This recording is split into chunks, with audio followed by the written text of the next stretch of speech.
Hi friends, நம்ம சேனலை இப்பதான் ஃபர்ஸ்ட் டைம் பார்க்குறீங்கன்னா மறக்காம நம்ம சேனலை சப்ஸ்கிரைப் பண்ணுங்க. கூடவே பக்கத்துல இருக்க பெல் ஐகானையும் கிளிக் பண்ணுங்க. வாங்க ஃப்ரெண்ட்ஸ், வீடியோக்குள்ள போகலாம். ஹாய் ஃப்ரெண்ட்ஸ், நாம இன்னைக்கு இந்த வீடியோல பார்க்க போறது சிம்பிளான ஈவினிங் டீ ஸ்நாக்ஸ். வாங்க ஃப்ரெண்ட்ஸ், எப்படி பண்றதுன்னு பார்க்கலாம். பஜ்ஜி செய்வதற்கு தேவையான பொருட்கள். இப்போ 1 கப்பு கடலை மாவு எடுத்திருக்கேன். இது 1/2 கப்பு அரிசி மாவு, அதையும் இதுல சேர்த்துக்கலாம்.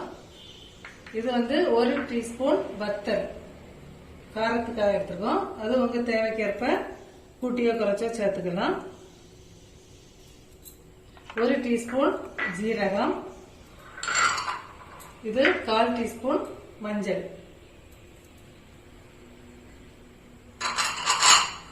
இது 1/4 டீஸ்பூன் சோடா உப்பு.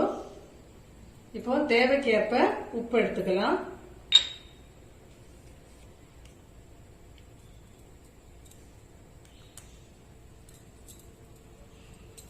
இப்ப இந்த மாவை நம்ம ரெடி பண்ணிடலாம். தேவைக்கேற்ப கொஞ்சம் கொஞ்சமா தண்ணி அதிகம் ஆயிடக்கூடாது, அதனால கொஞ்சம் கொஞ்சமா தண்ணி சேர்த்து மிக்ஸ் பண்ணிக்கலாம். இப்போ ரொம்ப தண்ணி ஆயிடக்கூடாது, ரொம்ப கட்டியாவும் இருக்கக்கூடாது. மிதமான பதத்துல நம்ம மாவை இப்போ ரெடி பண்ணிக்கலாம்.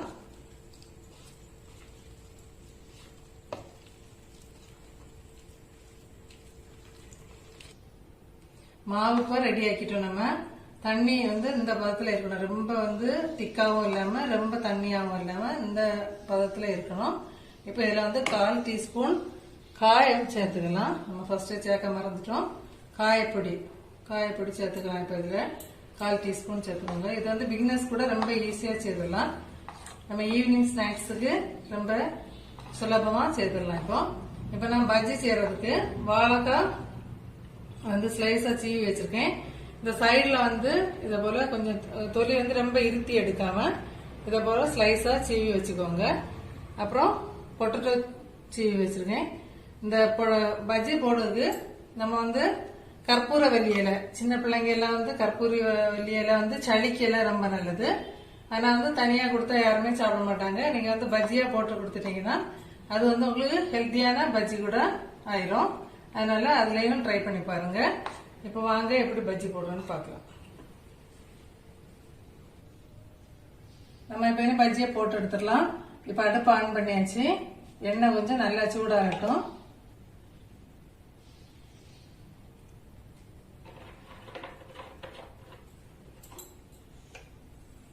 எண்ணெய் கொஞ்சம் நல்லா சூடாகணும். இந்த மாவு போட்ட உடனே பொள்ளி மேல வர்ற அளவுக்கு கொஞ்சம் நல்லா சூடாகட்டும். சூடாகணும்னா போட்டு எடுத்துடலாம். எண்ணெய் இப்போ ரெடி ஆயிடுச்சு. இப்ப நம்ம மாவை விட்ட உடனே மேல எழும்பி வரும். எண்ணெய் சரியான பதம் வந்துச்சு. இப்ப நம்ம வாழைக்காய மாவுல முக்கி அதுல போட்டுடலாம்.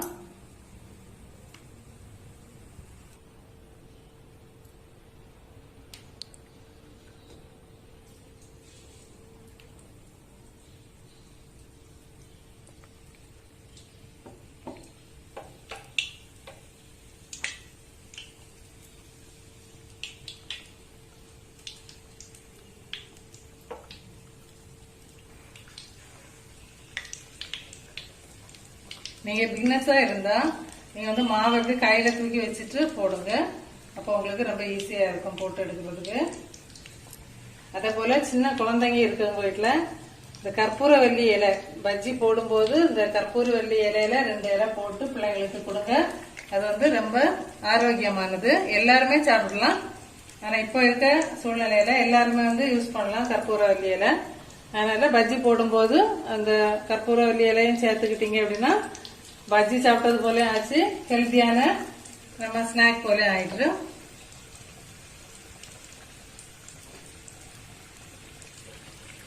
பஜ்ஜி இப்போ ரெடி ஆயிடுச்சு. இப்ப நம்ம இதை எடுத்துடலாம்.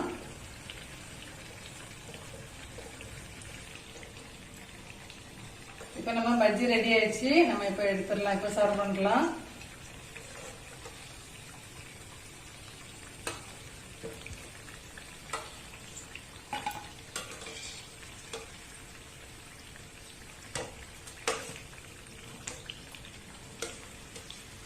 எண்ணெயே குடிக்காத மொறு மொறு பஜ்ஜி தயார்.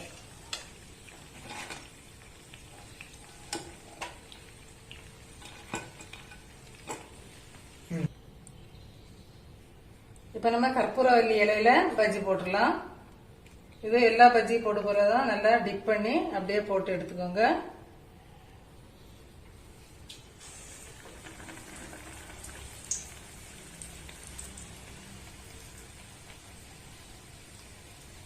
இது கற்பூரவல்லி இலை சளிக்கெல்லாம் ரொம்ப நல்லது. அதனால நீங்க கண்டிப்பா இதை யூஸ் பண்ணி பாருங்க.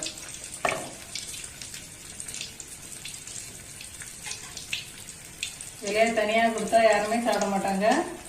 நீங்க பஜ்ஜியா பண்ணி கொடுத்தீங்கன்னா பிள்ளைங்களுக்கு தெரியாது, அப்படியே சாப்பிடுவாங்க வேஸ்ட் பண்ணாம.